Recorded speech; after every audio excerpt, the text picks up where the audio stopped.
E final de ano, férias escolares, viagens, né, para muita gente. A rotina muda e os cuidados devem ser redobrados, especialmente com as crianças. Por isso a gente vai conversar agora com o Corpo de Bombeiros de Goiás para fazer um alerta sobre os riscos e os cuidados para se tomar nessa época do ano para quem vai pegar a estrada ou para quem vai ficar em casa, né? A gente está recebendo aqui no Mundo em Sua Casa o Tenente Coronel Luiz Eduardo Lobo, assessor de comunicação da corporação. Bom dia, seja bem-vindo. Bom dia, Mariana. Obrigado pelo espaço.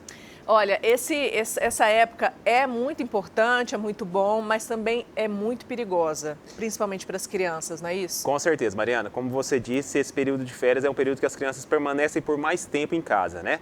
Isso acarreta uma necessidade de ajuste na rotina dos pais, principalmente, porque muitas vezes os pais continuam trabalhando nesse período e não tem como deixar as crianças em casa. E aí vem uma orientação do Corpo de Bombeiros: não deixar as crianças sozinhas em casa, principalmente as crianças menores de 10 anos. Né? Elas têm que ter sempre a supervisão de um adulto. E outro alerta é que criança mais velha não vigia criança mais nova. Então, às vezes tem essa prática, né?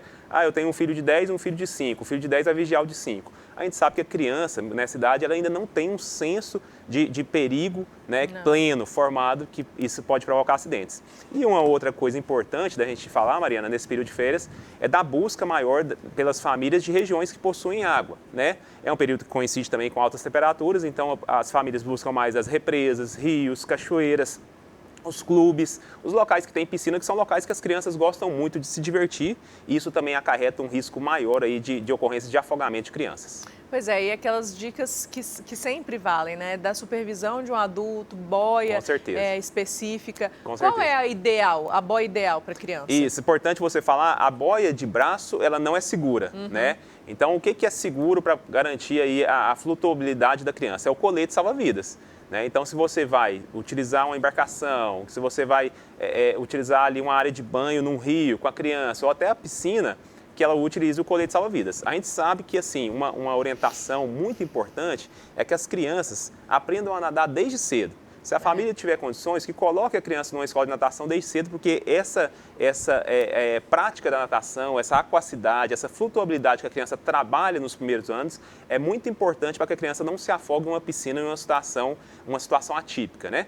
E é muito importante alertar as famílias que o afogamento da criança, principalmente, é uma ocorrência silenciosa.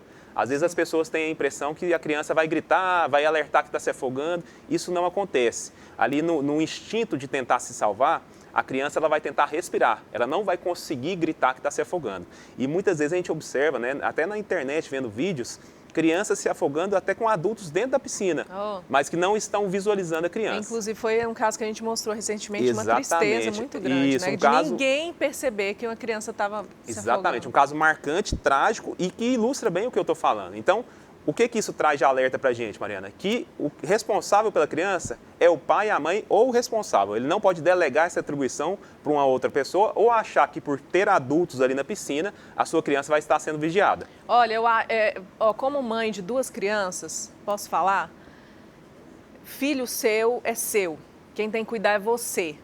Com certeza. Eu posso até ser exagerada em alguns momentos, que eu acho que quem tem que olhar sou só eu, nem mais ninguém, nem pai, sabe? É o correto. Mas assim, é para você se resguardar de todas as formas, né? Com certeza. Porque eu vou sair para comprar alguma coisa, vou deixar alguém olhando, não tem como. Tira e leva junto. Com certeza. Isso é muito importante. A gente, nas operações que a gente trabalha aí, principalmente no meio aquático, a gente às vezes visualiza que por ter um guarda-vida ou por ter uma dupla do Corpo de Bombeiros ali no local, os pais, eles acabam relaxando essa vigilância, né? E o pai tem que entender que ali, naquele local, você tem mais de dezenas de crianças no mesmo espaço e um guarda-vida só, 2 guarda-vidas apenas. Eles estão ali para atuar em situação de emergência, mas a gente precisa alertar que a responsabilidade da criança é do pai e da mãe. Então, a gente precisa evitar a emergência, Evitar a emergência, né? Então, essa situação, às vezes, o pai, a mãe, a família, sentar na mesa, começar a consumir bebida alcoólica e relaxar na vigilância, isso não pode acontecer.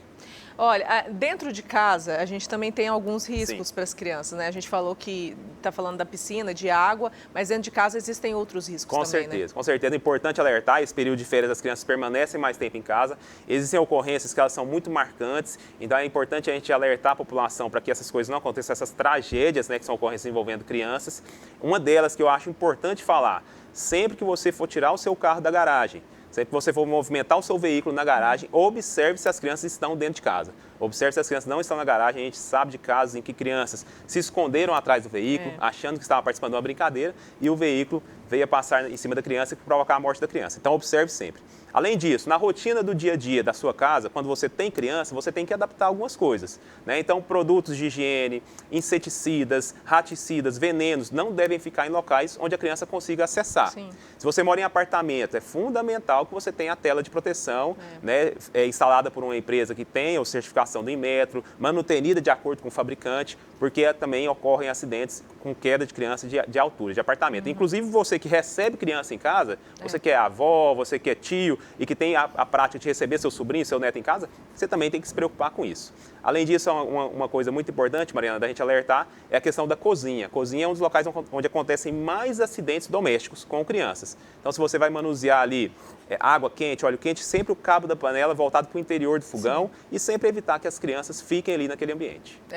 E qualquer emergência, chamar o Corpo de Bombeiros, primeira coisa também, Com certeza, né? nosso telefone 193, telefone de emergência. Além disso, é importante as famílias conhecerem os procedimentos de primeiros socorros até a chegada da corporação. E, inclusive, no Instagram do Corpo de Bombeiros, tem sempre algumas dicas lá, Muitas dicas, a gente prima por isso, por estar orientando a população sobre essas situações de emergência.